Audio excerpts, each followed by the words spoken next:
The bargain at dusk. The wind moved across Ethan Cole's ranch like a restless spirit, bending the tall grass into silver waves beneath the dying sun. Ethan stood on the porch of his weathered farmhouse, hat low over his brow, watching the horizon as though expecting it to answer the loneliness he refused to name. At 38, he had learned that silence was more reliable than people. It never promised loyalty. It never betrayed him. Years ago, he had nearly married a woman who swore she loved him. He had believed her, until he discovered the quiet glances, the hidden letters, the neighbor's knowing stare.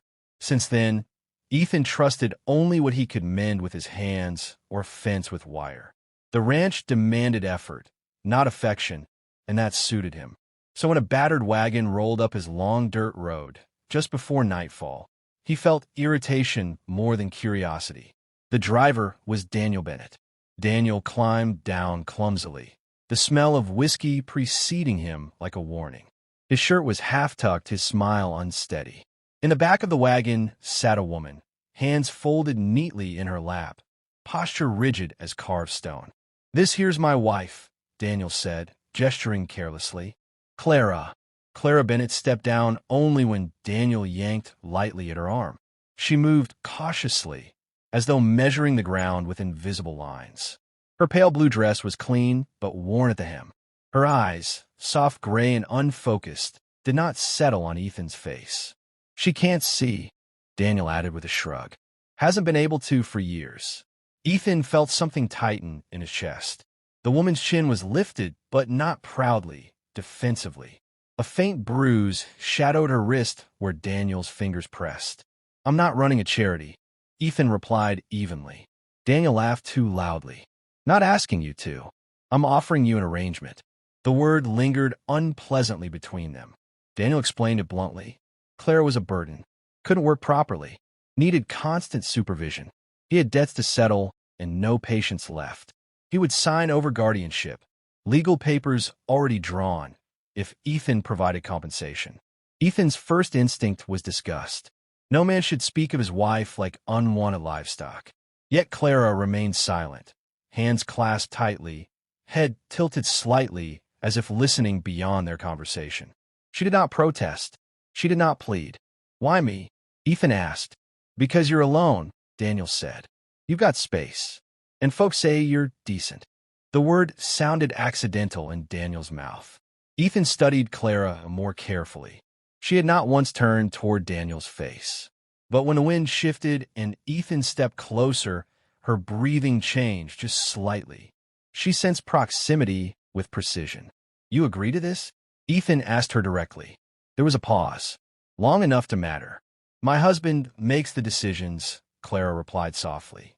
Her voice was steady, not broken, not timid, simply controlled.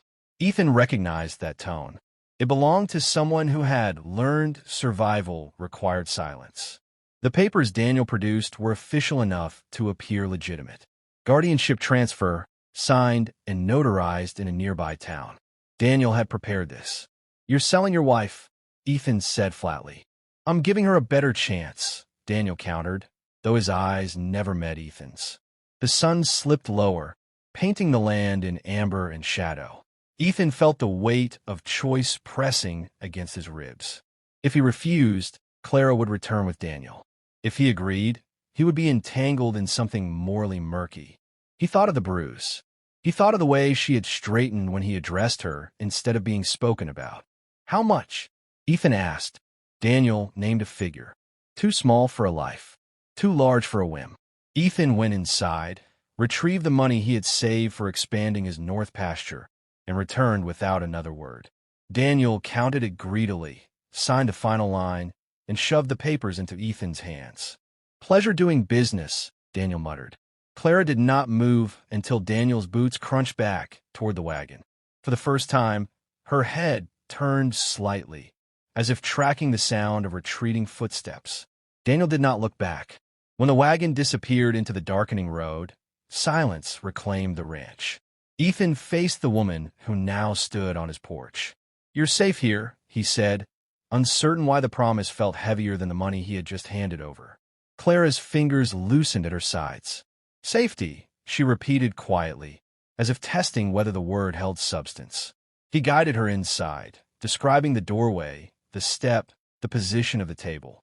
She memorized each detail with unusual speed.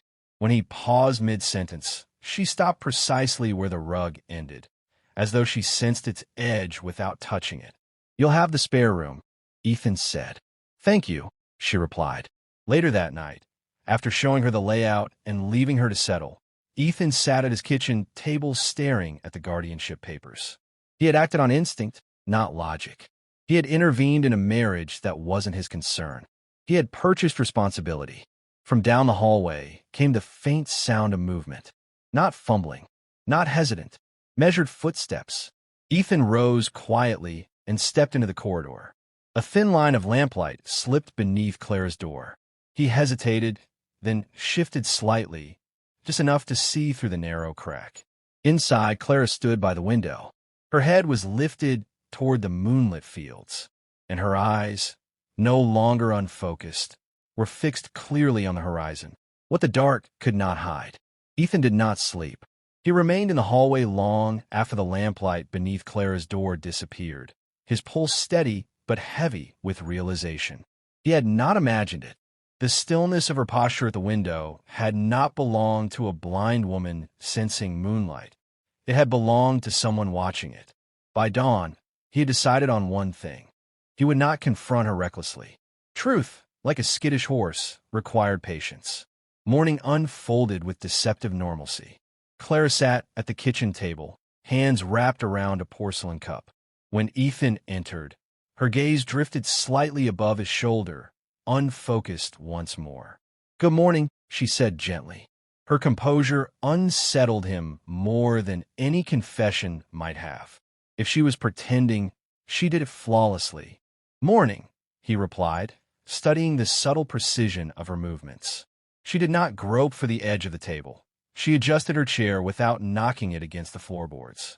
When he set bread beside her, she reached for it without brushing the plate first. Ethan took his seat across from her. "You slept well?" he asked. "Well enough," she answered. "The wind is louder here than in town." He hadn't mentioned the wind. He watched her carefully. "You moved around the room easily last night." "I count steps," she said smoothly. "It becomes second nature." The explanation was plausible, almost rehearsed. Throughout the morning, he tested nothing openly, yet observed everything. In the barn, he described the stalls aloud as he walked her through them.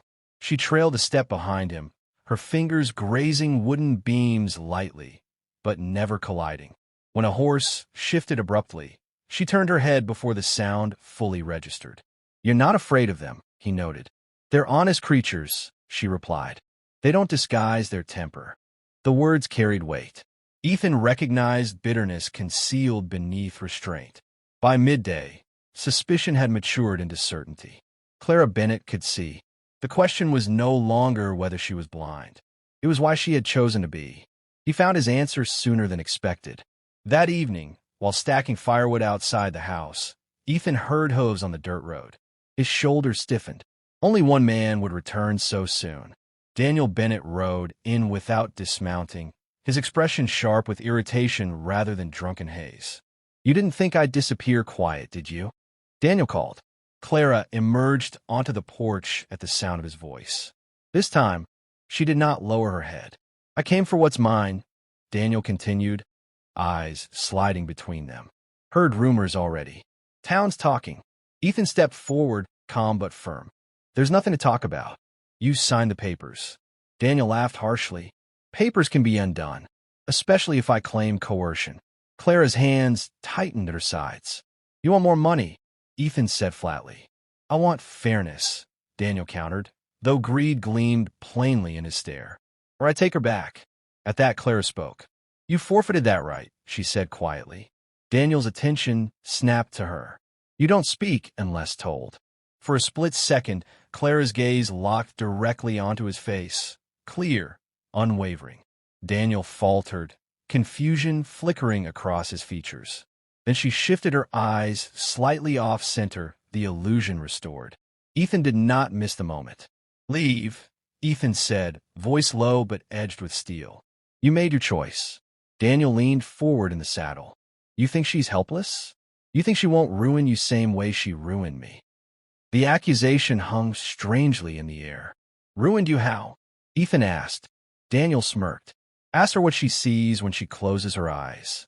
Before Ethan could respond, Daniel tugged his reins and rode off, dust trailing behind him like a threat. Silence settled, tense and unresolved. Clara remained on the porch, shoulders squared. Ethan studied her profile in the fading light. He's not finished, she said. Neither are we, Ethan replied. She turned slightly toward him. You watched me last night. It was not a question. Yes. A fragile pause stretched between them. And now you're waiting, she continued softly. For me to confess. I'm waiting for the truth, he said. Her composure wavered. Not with fear, but with exhaustion. The truth is rarely convenient, she replied. He stepped closer, not threatening, not gentle, simply present. You're not blind. The words settled between them like a drawn blade. Clara inhaled slowly. When she spoke again, the practiced vagueness was gone. No, she admitted. I'm not. The simplicity of it stunned him more than denial would have. Why? He asked. She met his gaze fully now, no disguise remaining. Her eyes were sharp, intelligent, carrying years of observation. Because a man who believes you cannot see stops hiding what he is, she said. The wind lifted her hair slightly, revealing the faint yellowing bruise near her temple, older than the one on her wrist. I survived by watching, she continued, by pretending I could not. Understanding began to thread through Ethan's anger. Daniel cheated, he guessed. She gave a small, humorless smile.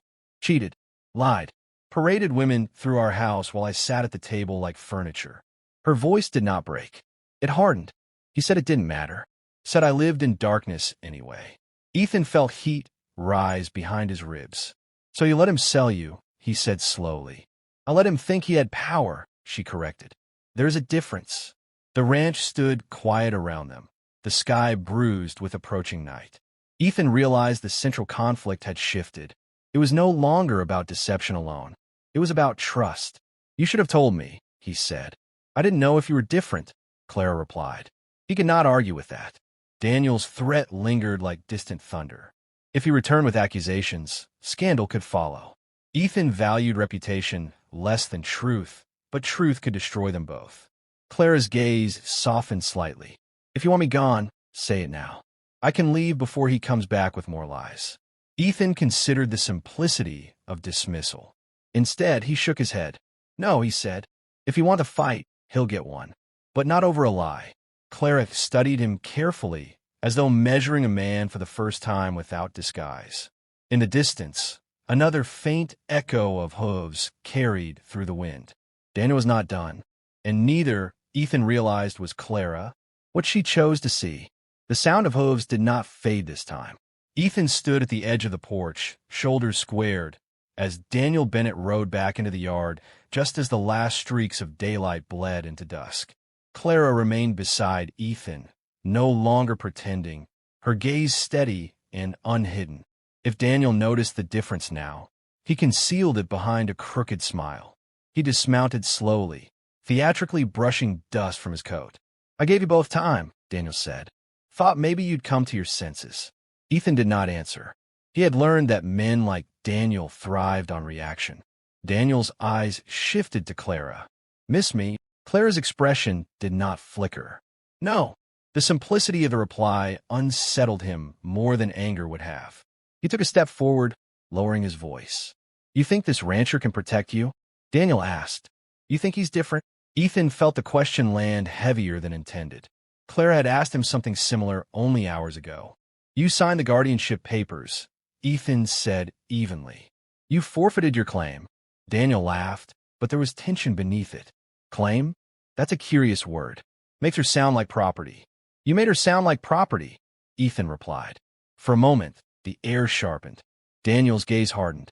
I came to warn you, he said, addressing Ethan but watching Clara. Town's already whispering. A married woman living alone with a man who bought her doesn't look righteous. Clara stepped forward before Ethan could respond. I'm not your wife in any way that matters, she said calmly. Daniel's jaw tightened. Careful. No, she replied. You were careful. Careful to bring other women into our home. Careful to remind me I couldn't see what you were doing. Ethan observed Daniel closely. The accusation struck true. You told them I was blind, Clara continued, voice steady. Said it made things easier. Daniel's smirk faltered. You were blind. No, she said. I wasn't. The confession hung openly now, no longer confined to Ethan's knowledge. Daniel stared at her, searching for mockery, but found none. You're lying. Clara took another step, close enough that there was no mistaking the directness of her gaze. Look at me. Reluctantly, Daniel did. She did not waver. She did not avert her eyes. Understanding dawned slowly across his face, followed by something darker, humiliation. You. He stopped himself, glancing toward Ethan. So you fooled me. I survived you, she corrected. Ethan felt the shift immediately. This was no longer about money or gossip. It was about control Daniel believed he had possessed and never truly did. You watched, Daniel muttered. Yes. You saw everything. Yes. A silence heavier than any threat stretched between them. Daniel's pride struggled to reassemble itself. If that's true, then you're the deceitful one, he said sharply. You let me believe. You let yourself believe what benefited you, Clara interrupted. Ethan admired the precision of her words. She did not raise her voice. She dismantled him instead. Daniel turned to Ethan abruptly. You think she won't lie to you too? She's been acting since the day you met her. The doubt Daniel aimed at him struck its target. Ethan felt it, sharp and unwelcome. Clara had deceived him, even if for survival. I lied about blindness, Clara said quietly, eyes still on Daniel. I did not lie about needing escape. Daniel scoffed. Escape from what? A husband who fed you? Housed you? A husband who humiliated me, she answered. Who paraded infidelity through my own kitchen. Ethan's jaw tightened. He imagined her seated at a table, while strangers laughed in adjoining rooms, believing her incapable of witnessing betrayal. Daniel's temper finally cracked. You were nothing without me. Clara's voice softened, which made it stronger. I was nothing to you. The distinction landed like a verdict. Daniel stepped back, anger colliding with the realization that the narrative he had controlled was unraveling. If Clara was not blind, then his excuses dissolved. His infidelity could no longer hide behind her supposed darkness. You won't get sympathy, he said harshly. People will say you deceived your husband. They may, she replied, but I will still be free. The word struck harder than any insult. Daniel mounted his horse abruptly, fury replacing calculation. This isn't finished, he warned Ethan. Town will hear my version. Ethan met his glare evenly. Truth doesn't bend to rumor. Daniel hesitated, perhaps expecting resistance, perhaps hoping for it. When none came, he turned the horse sharply and rode off, dust swallowing him once more. Silence reclaimed the yard. Clara exhaled slowly, as though releasing years rather than minutes. Ethan studied her profile, noticing the tension beneath her composure. You expose yourself, he said. I exposed him, she corrected, though fatigue edged her tone. You could have continued pretending. Yes, she admitted, but then I would still be living inside his shadow. Ethan absorbed that. Deception had been her shield. Tonight, she had chosen vulnerability instead. You told him everything, he said. Not everything, she replied. He looked at her. I did not tell him why I stayed so long, she added. Why did you? Clara's gaze drifted toward the horizon, where night had fully settled. Because sometimes you convince yourself that endurance is loyalty, she said, and leaving feels like failure. Ethan understood that more than he wished to admit. The conflict between them remained unresolved. She had lied. He had intervened without knowing the full truth. Trust stood fragile between them, newly formed and easily shattered. You don't owe me answers, he said carefully. But if we're going to withstand what comes next, I need honesty. She met his eyes again, steady and unguarded. You have it, she said. In the distance, faint lantern lights flickered along the road leading toward town. Daniel would not retreat quietly. And as Ethan watched those distant glows grow slightly brighter, he realized the real battle would not be fought in the yard. but in the judgment of others. The cost of being seen. By morning, the whispers had arrived before the sun. Ethan sensed them in the way the feed supplier avoided his eyes and in the abrupt quiet that followed him through the general store. Daniel Bennett had not wasted the night. He had carried his version of events into town, sharpening it until it resembled scandal. Clara stood beside Ethan near the counter, her posture composed, but no longer guarded by false blindness. She met the glances directed at her without flinching. If judgment unsettled her, she concealed it well. "Morning, Ethan," the storekeeper muttered, tone carefully neutral. Ethan inclined his head, but did not linger. He understood that silence in small towns was rarely empty. It was crowded with assumption. Outside, Clara spoke first. "He's turning this into a spectacle. He's turning into a defense," Ethan corrected. "If he controls the story, he controls the outcome." Clara folded her hands in front of her. "Then we stopped letting him narrate it." Before Ethan could respond, a familiar figure approached from across the street. Sheriff Thomas Hale moved with deliberate calm, his expression unreadable but not hostile. "I was hoping to find you both," the sheriff said. "Seems there's confusion needing clarity." Ethan gestured toward the shade of the overhang. "We have nothing to hide." Sheriff Hale studied Clara directly. "Mr. Bennett claims you were coerced into signing away your marriage. Claims this arrangement was manipulation." Clara's gaze did not waver. "He signed guardianship willingly. I have the documents." "You admit you're not blind?" the sheriff asked evenly. "Yes." A murmur rippled from a few townsfolk lingering nearby. "Why pretend?" Hale continued. "Because a man who believes you cannot see behaves without restraint," Clara replied. "I needed him to underestimate me." The sheriff absorbed this without visible reaction. "And the infidelity he's alleging against you and Mr. Cole?" "There is none," Ethan said firmly. Clara added, "My husband was unfaithful." Repeatedly, the words settled into the space like stones dropped into still water. Sheriff Hale shifted his weight. "Accusations from both sides. I prefer evidence." Clara reached into the small satchel she carried and removed folded letters, creased, handled often, but preserved carefully. "I kept what he forgot to hide," she said. The sheriff examined the letters briefly, his brow tightening as he scanned names and sentiments not meant for a wife's eyes. When he looked up, the skepticism had diminished. "This will require a formal review," Hale said. "But it appears Mr. Bennett's narrative is incomplete." "Incomplete?" Ethan asked quietly. "Strategically incomplete," the sheriff amended. By the time they returned to the ranch, the confrontation they had anticipated was waiting. Daniel stood near the fence, speaking animatedly to two men from town. He stopped when he saw Clara walking toward him with steady, unmistakable focus. "So," Daniel said loudly, ensuring witnesses, "the miracle cure holds."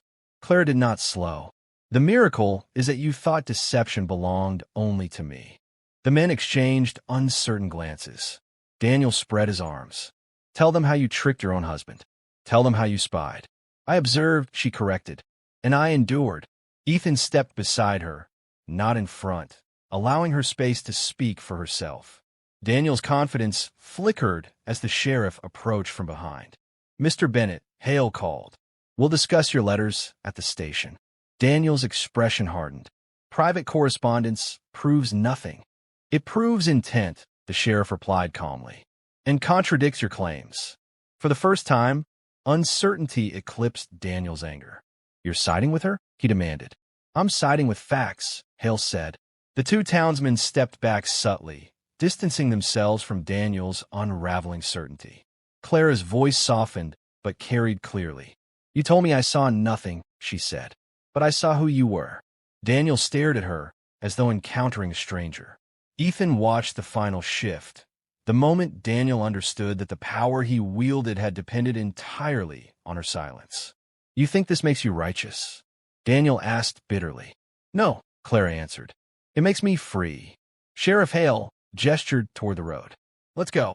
Daniel hesitated, pride wrestling consequence, then mounted his horse without another word. Dust rose behind him, but this time it did not feel like a threat, only departure. When the yard grew quiet again, the tension did not vanish entirely. It transformed. Ethan turned to Clara. "It won't end overnight," he said. "Reputations take time to mend." "I know," she replied. He studied her expression, not triumphant, not vindictive, simply resolute. "You could have let me speak for you," he said. "I've done enough living in someone else's shadow," she answered. The statement carried no accusation, only clarity. A breeze moved through the pasture, lifting the edges of her hair. She faced the open land, unafraid of what she could now openly see. "Do you regret it?" Ethan asked quietly. "Telling the truth?" She considered carefully. "No, but truth changes things." "Yes," he agreed. "It does." Trust between them remained fragile, but no longer obstructed by secrecy. It would not be built on rescue or ownership, but on choice. Clara turned toward him, her gaze steady and deliberate. "You didn't buy me," she said. "You gave me space." Ethan felt the weight of that distinction settle inside him. "And what do you want now?" he asked. She looked across the fields, stretching wide and unclaimed beneath the afternoon sky. "I want to stay," she said. "Not because I need protection, because I choose it. Choice, not survival, not endurance." Ethan nodded slowly. "Then we begin there." In the distance, clouds gathered faintly along the horizon, no longer ominous, but suggestive of change. The scandal would linger. The town would continue to watch. Daniel might attempt another version of himself before fading completely. But for the first time, Clara stood in full light without disguise. And Ethan realized the central conflict was no longer about what she had hidden. It was about what they would build now that nothing remained concealed.